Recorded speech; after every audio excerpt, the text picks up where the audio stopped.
कि ये नचनिए कारण हमरा के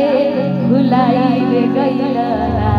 कि जाए पिया जवानी हमर चले गइला जाए पिया जवानी हमर भुलाई रे गइला ओ चले एको नचनिए हां उठाइए एक बार उठाइए ना हाय हाय एको नचनिए कारण के भुलाई गइला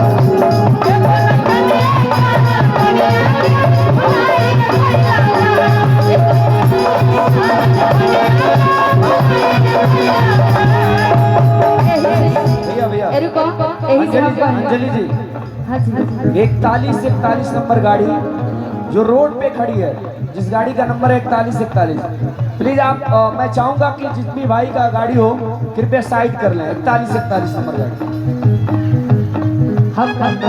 अच्छा, हमारे सिवान के सांसद पति रमेश कुशवाहा जी का आगमन हो चुका है। मैं चाहता हूं उनका जोरदार ताली बजा के स्वागत करें।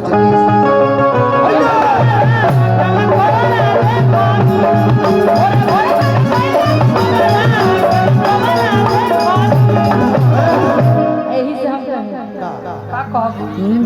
ना कहीं पर गाली पहले यही पर गाली कि मरद के जात बरी होले छुछु कि आपन में हर होके कितनो कृष्ण अरे बना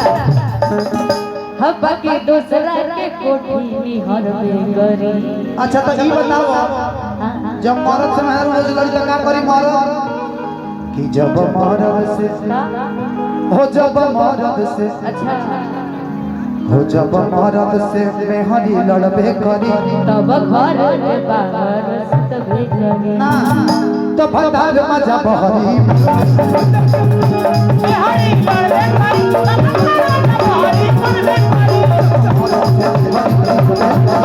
हरी लड़बे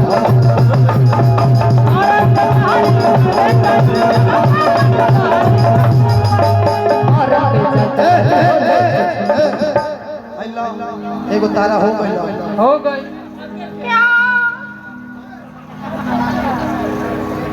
धरिए नहीं धर बहुत बार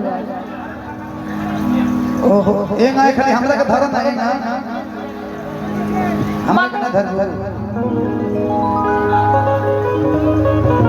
मेहरबान के पूर्व चेयरमैन हमारे सुरेश मदेसिया भैया का भी आगमन हो चुका है। दिल से अभिनंदन। गीत का अंतिम लाइन कि जब नजर पड़ा कि कान नजर पड़ा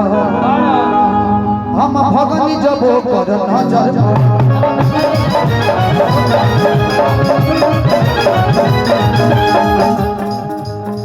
बिकिनी हाल धनंजय बिकिनी हाल धनंजय करता बेदरा काला को बड़ा देखो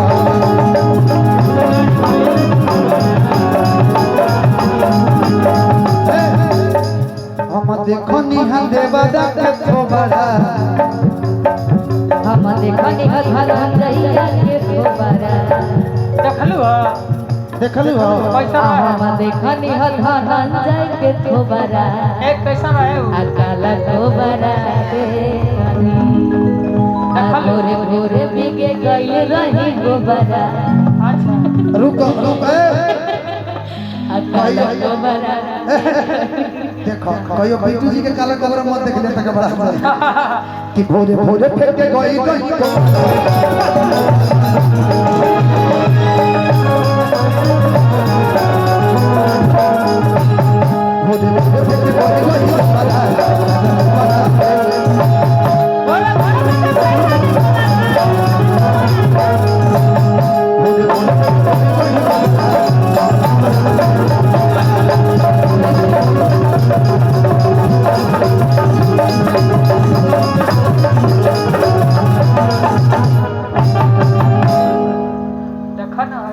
ब्रेक मत मारना तो गिर जाए।